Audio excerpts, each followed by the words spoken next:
Buenos días amigos y amigas, mi nombre es Juan Carlos Cruzado y hoy día voy a estar en la conducción del programa El Quinto Día a través de la señal de Andina Canal Online. Bien, hoy día vamos a tratar el tema del transporte. Se han iniciado las obras de la línea 2 del Metro de Lima, que va a unir Lima con el Callao.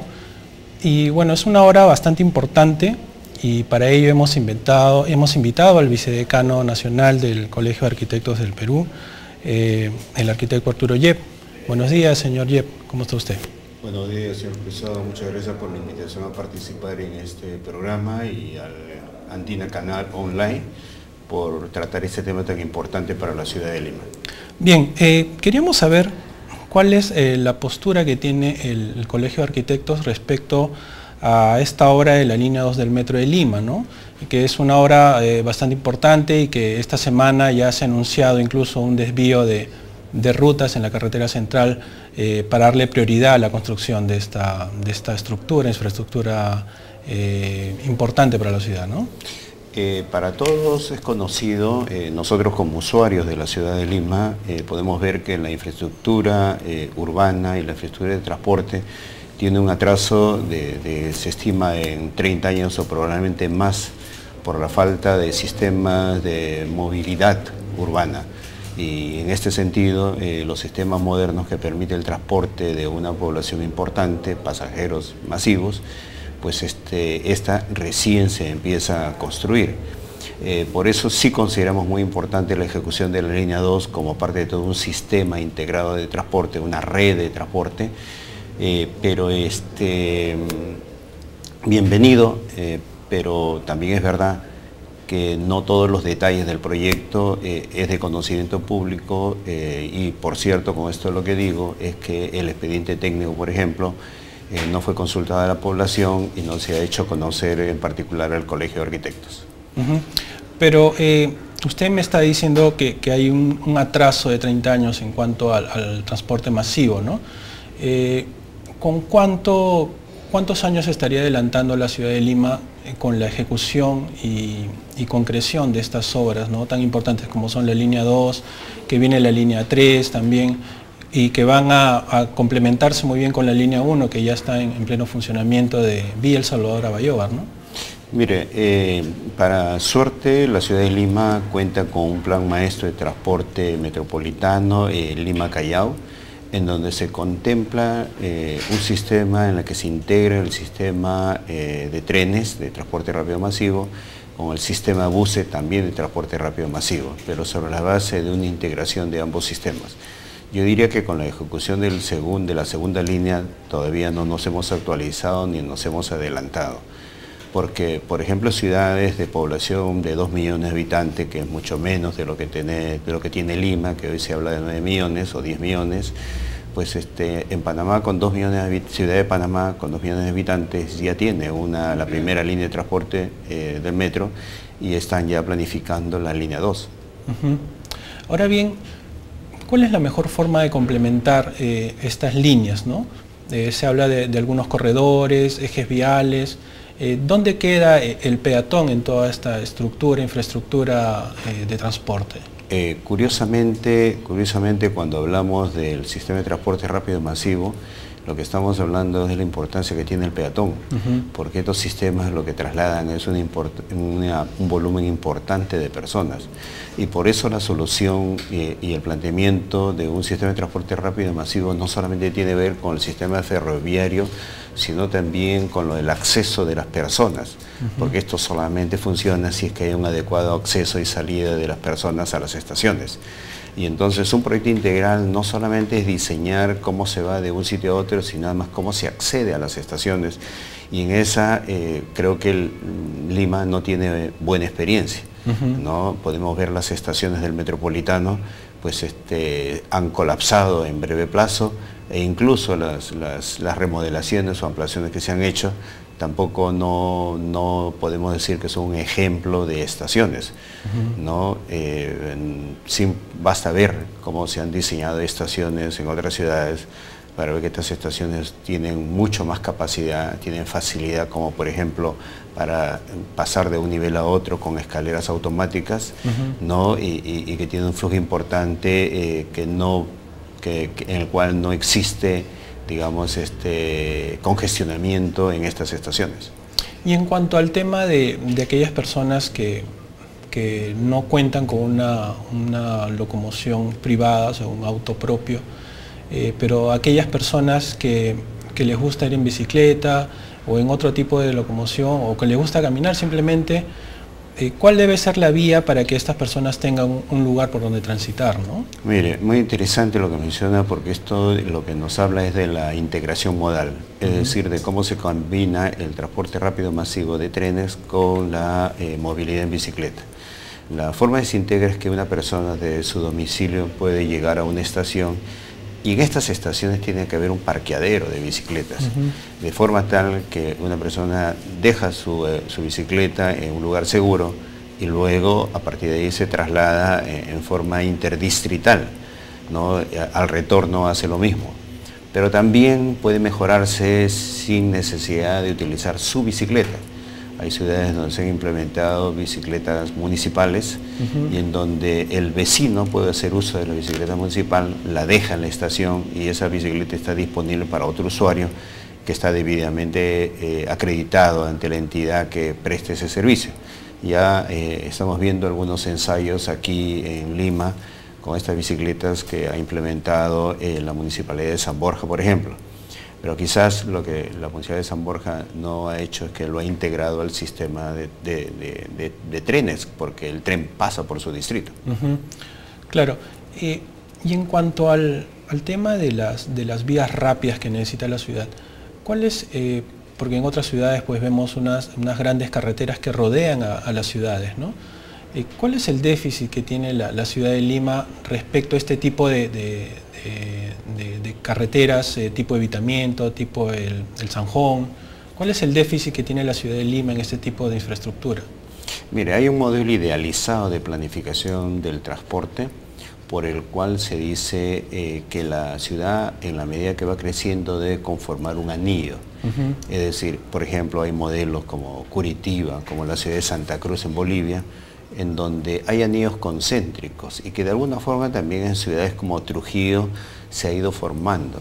Una planificación en este sentido, en donde hay continuidad del tráfico en una ruta colectora o vía expresa de alta velocidad, no genera congestionamiento porque el flujo es continuo, circula constantemente y esa vía colectora funciona para poder distribuir los vehículos a lo largo de las diferentes zonas de la ciudad. Esas naturalmente se articulan con vías colectoras secundarias o vías locales, que ya son las que distribuye por cada sector el tráfico. ¿Qué pasa en la ciudad de Lima? Este anillo concéntrico no está totalmente formado. Tenemos por un lado lo que viene a ser un anillo, la vía Panamericana Sur, la vía de evitamiento, y la Panamericana Norte, que no es un anillo, pero sí cumple esa función, pero no tiene las otras vías que las interconecte. Y en ese sentido, por ejemplo, la conexión de estas vías con Morales Duárez, que es el proyecto de Línea María, ¿no? Es una propuesta interesante porque permite integrar el eje norte-sur con el eje que va hacia la ciudad del Callao, donde por una tradición o por una herencia, ¿no? El desarrollo de Lima ha estado siempre vinculado al Callao. ¿Y cómo acercar Lima a la ciudad de Lima hacia el Callao, ¿no?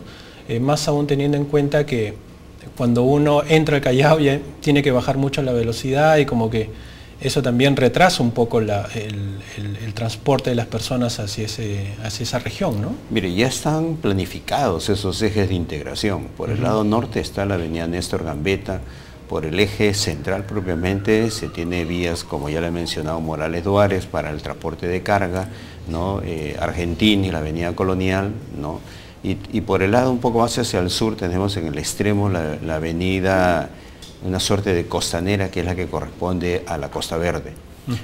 La Costa Verde, tan discutido ahora si debe cumplir una función de transporte o debe ser una función recreacional, en realidad desde hace 20 años está planificado a través de la ordenanza 341, que es una ordenanza municipal, que la vía que pasa por la Costa Verde es una vía expresa, una vía expresa que permite la circulación de un flujo de vehículos importante porque permite unir el sector del Callao con la zona sur de Lima. Nadie discute y son muchos los usuarios que utilizan esta vía. Lo que pasa es que nunca se acondicionó, como estaba planificado, que era 3 carriles de ida y 3 carriles de vuelta, y más bien al contrario, las municipalidades distritales, no todas, algunas, parece que desconocían que la sección vial es de 3 de ida y 3 de vuelta, ¿no? Y fueron ocupando lo que se conoce como el derecho de vía que impedía el desarrollo de un proyecto. Ahora, naturalmente, este debate que se ha originado con respecto a las playas, en realidad todo es un proceso de implementación, ¿no? No se puede hacer obras parciales, se tienen que hacer obras integrales, y entonces sí se puede, además de esta vía, dejar accesos para poder ingresar a la playa, ¿no? Y obviamente lo que se está construyendo es una primera fase y se debe complementar luego con intercambios que permita pasar desde las zonas residenciales hacia la zona recreacional. Y ahora bien, así como la Costa Verde, ¿hay posibilidades, Lima tiene la posibilidad de tratar de continuar esta costa, o sea, esta pista que va por toda la costa? ¿Existe alguna posibilidad de continuar eso? Porque se supone que la Costa Verde iba a llegar hasta la punta, me parece, ¿no? Había ese proyecto. El proyecto ya está ejecutado y se viene ejecutando porque hoy la Costa Verde ya no termina en la provincia de Lima, claro. Y ahora se llega prácticamente hasta Bellavista, se llega con la Costa Verde y está proyectada efectivamente que debe llegar hasta la punta, para lo cual se tienen que efectuar naturalmente obras de protección de la vía por el problema del oleaje que existe en este sector, ¿no? Pero todo con obras se puede ejecutar sin ningún inconveniente. Ahora, y si hablamos para el extremo sur, es decir, para su vinculación con las carreteras nacionales, existe el proyecto de la Costa Verde para que luego pueda continuar a través de una costanera y que se empalme con la Panamericana Sur, ¿no? Lo mismo es posible conectarlo hacia el norte, ¿no? Claro, en este caso sí hay una vía que tiene que ser necesariamente urbana, que puede ser la avenida Santa Rosa, y que permitiría conectar hasta la avenida Néstor Gambetta, y de ahí se conecta ya hasta la Panamericana Norte, ¿no? Correcto, señor Yep. Bien amigos, vamos a una pausa y retornamos con el programa.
Bien amigos, seguimos con el programa El Quinto Día, estamos con el arquitecto Arturo Yep, conversando sobre el tema de transporte. Señor Yep, habíamos conversado de los anillos concéntricos que deben rodear una ciudad para darle una mejor salida al transporte y evitar este tráfico y tránsito que afecta a muchos peruanos, ¿no? Y a muchos ciudadanos de Lima, ¿no? Entonces, nos había conversado del tema de la Panamericana y la Panamericana Sur, pero ¿qué otra salida puede haber para realizar estos anillos alrededor de la ciudad y que faciliten el transporte de las personas? Miren, el tema del transporte naturalmente hay medidas de corto plazo, de mediano plazo y largo plazo. Evidentemente, de lo que hemos venido hablando, de las obras de transporte rápido masivo, como incluso las que tienen que ver con el reordenamiento de buses que es de responsabilidad de la Municipalidad de Lima, estamos hablando de proyectos de mediano plazo.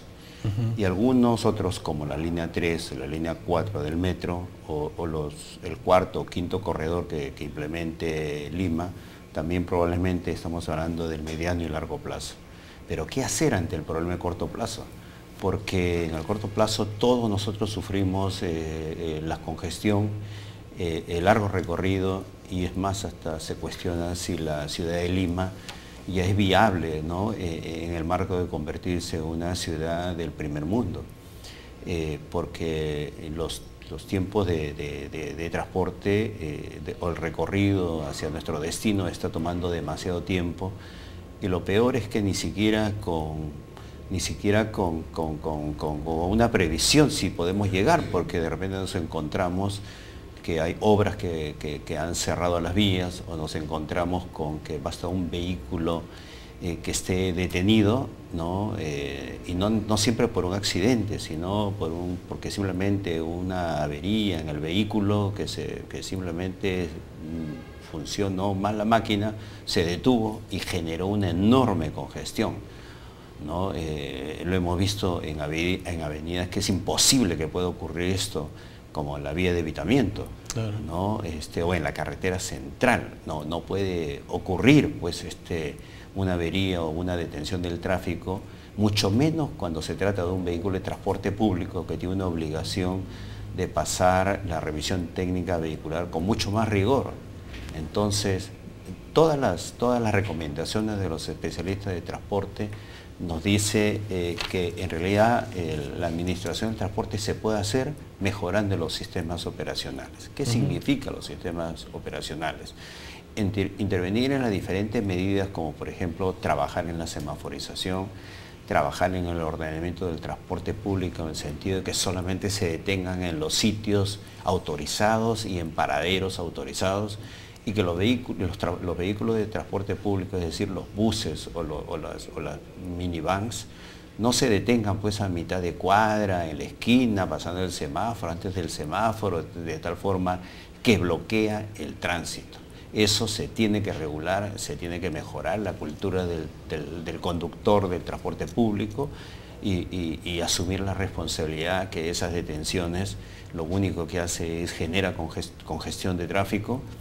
Igual ocurre también que esta famosa guerra del centavo que existe por el sistema de transporte que tenemos, ¿no? Que si bien hoy se está logrando un avance con los buses en el corredor, no se está logrando ningún avance con las otras líneas que circulan por toda la ciudad. Y entonces en las otras líneas todavía se mantiene esta guerra o esta competencia entre los vehículos de la misma línea por tratarse de adelantarse y ganar pasajeros. Hecho que no debe ocurrir. Pero esto también pasa por así como usted dice, una educación de parte del sector transporte, también de la misma población, ¿no? Porque estas combis, estos vehículos paran a mitad de cuadra porque justamente una persona lo para, porque una persona no quiere caminar 2 cuadras para llegar al paradero oficial. Entonces, también pasa por una actividad educativa. ¿Quién debe hacer esta actividad educativa? ¿La municipalidad, el Ministerio de Educación? No, la educación vial es una responsabilidad de todos. Tiene que partir naturalmente de los ministerios, de las municipalidades y en general contribuir todas las entidades de la sociedad civil. Es la única forma que podemos cambiar. Esto tiene que ver incluso desde las escuelas. Los conceptos básicos de la educación vial, del respeto al peatón, del ordenamiento en la circulación de los vehículos tiene que nacer desde las escuelas para que el joven entienda de lo que significa hacer uso del espacio público. El espacio público no es para que uno salga a deteriorarlo, ¿no? Sino sale para usarlo, para disfrutarlo. Y la única forma de disfrutarlo es respetándolo y contribuyendo a que este espacio público cada vez sea mejor. Con esa cultura vamos a poder lograr espacios públicos que realmente nos enorgullezca y nos dé satisfacción caminar por esos lugares, ¿no? Y cuando yo le decía el ordenamiento, pues eso no es nuevo, digamos, en el mundo, ¿no? En muchas ciudades está planificado la circulación de los vehículos y solamente como un comentario, ¿no? En los paraderos, ¿no? de todas las líneas existe un pequeño cartel que nos indica a qué hora pasa el bus por ese paradero. Entonces uno llega y sabe, ve la cartilla que está en el panel y sabe que su vehículo va a llegar en 2 minutos, o en 3 minutos, o en 5 minutos. Y si no es de mucha frecuencia, como por ejemplo una ruta que esté en una zona apartada, que no hay tantos vehículos, sabe que por ejemplo en 20 minutos va a llegar el bus, pero llega y llega a la hora indicada, ¿no? Entonces, así todos nos planificamos, todos nos ordenamos. El trabajador, la ama de casa, el que va a un espectáculo, sabe a qué hora pasa el bus que necesita para llegar a un determinado digamos, lugar de entretenimiento, lugar de trabajo, pues planifica su vida y se cumple. Entonces, ese ordenamiento pues tiene que hacerse en todo lo que utilizamos la ciudad, ¿no? Los usuarios del transporte público, igual corresponde para los vehículos, ¿no? Y dentro de los vehículos de menor tamaño, de los livianos, por ejemplo, un tema que es urgente trabajar es el tema de los taxis, porque bien se sabe que en Lima hay un exceso de población de taxis, se habla de más de 250.000 taxis y esto no puede ser. La pregunta es, ¿podríamos llegar a un modelo de ciudad que funcione mejor? Y yo le digo, claro que sí, nos ordenamos, porque basta comparar la ciudad de Lima en la hora pico, como es 7, 8 de la mañana, con una hora valle que cada vez es más difícil ubicar. Pero por ejemplo, si nosotros, digamos, circulamos por la ciudad alrededor de las 3 de la tarde, vamos a darnos cuenta que podemos llegar al centro de la ciudad sin ningún inconveniente, o podemos cruzar San Isidro sin tantas dificultades. Esto quiere decir que en realidad sí hay horas que uno puede circular y se da cuenta que la capacidad de las vías es adecuada. El problema es cuando el exceso de vehículos como los taxis están circulando por toda la ciudad y solamente cuando el taxista se da cuenta que está haciendo una circulación innecesaria, entonces recién ahí se retira, digamos, de las vías porque está perdiendo por circulación. Pero si nosotros montáramos un sistema más moderno y extendido en el que cada persona puede llamar al taxi por su smartphone, ¿no? Y el vehículo va directamente, no hay más gasto ni del vehículo ni del taxi que tiene que estar dando vuelta buscando un pasajero, y entonces de esa forma somos más eficientes para utilizar la ciudad. Y así podríamos hablar de cada caso, ¿no? Hay otras propuestas, por ejemplo, para el vehículo particular de restringir su por días de semana o por número de placa, o por sectores también, ¿no? Por ejemplo, yo les digo que comentaba en alguna oportunidad con una autoridad municipal que decía, pero una forma para restringir el ingreso de vehículos a esta zona, y estoy seguro que se resolvería inmediatamente, es estableciendo un sistema de tarifa para circular por esta zona. Por decir algo, ¿no? Si nosotros identificamos algún sector muy congestionado, como por decirle el caso de ejes de San Isidro, de Miraflores, no digo todo el distrito, sino aquellas zonas congestionadas, implementar un sistema de peaje electrónico para el cual todos los que ingresan al distrito van a tener una carga, de uso, ¿no? Que naturalmente va a servir para la modernización de la ciudad. Que en otras ciudades se utiliza con un chip instalado en el espejo, ¿no? Exactamente. Entonces simplemente se carga y pasa el vehículo, y eso solo va a implicar una reducción de vehículos porque responde al modelo económico que impera, que es el sistema de demanda. Aquel que está dispuesto a pagar más por esa zona ingresa, el que no está dispuesto y el que no quiere pagar no ingresa a la zona. Claro. Y eso es una forma muy adecuada. Aquel que no quiere ingresar no quiere decir que no llega a su destino. El vehículo llega hasta la zona de, digamos, de control, ¿no? Se baja ahí y camina, como haría con su vehículo, si un vehículo no encuentra estacionamiento, encuentra un estacionamiento periférico de esa zona y camina. Igual el taxi ya no tiene que dejarlo en la puerta, el taxi, por ejemplo, lo deja antes y camina. Entonces, pero todo eso va a depender de la demanda. Si la demanda es muy intensa, la única forma de restringirla es colocándole algunos costos que haga, como digo, más eficiente la operación del tránsito. Correcto, amigos. Le agradecemos al arquitecto Arturo Yep, vicedecano del Colegio de Arquitectos del Perú, por haber participado en esta edición del Quinto Día a través de Andina Canal Online. Y bueno, anunciamos que en breves momentos se va a transmitir la entrevista con el ministro de Vivienda, Milton Bonges, en el programa Económica. Muchísimas gracias por habernos atendido y bueno, estamos en la próxima edición.